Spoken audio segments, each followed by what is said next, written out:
നമസ്കാരം. ഞാൻ നിങ്ങളുടെ സ്വന്തം ശരവൺ മഹേശ്വർ. കൃഷ്ണശിലയായി എന്ന എൻ്റെ പരമ്പരയിലെ 258-ാമത്തെ എപ്പിസോഡാണിത്.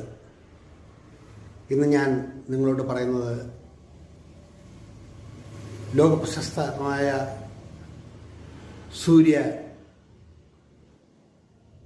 ഫെസ്റ്റിവലിൻ്റെ മേധാവിയും കലാകാരനും ബഹുമുഖ പ്രതിഭ എന്ന തങ്കലിപികളിൽ കൊത്തിവെക്കേണ്ട ഒരു വ്യക്തിത്വം, അതാണ് ശ്രീ സൂര്യ കൃഷ്ണമൂർത്തി.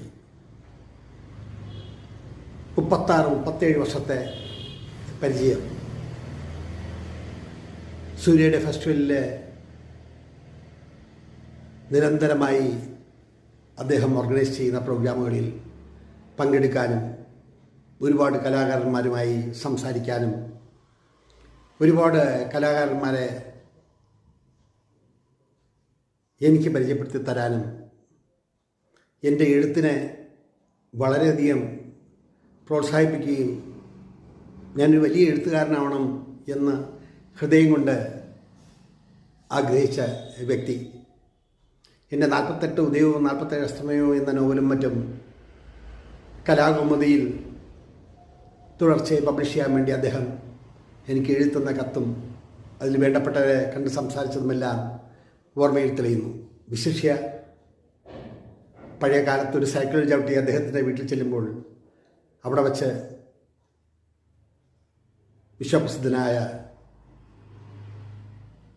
പത്മഭൂഷൺ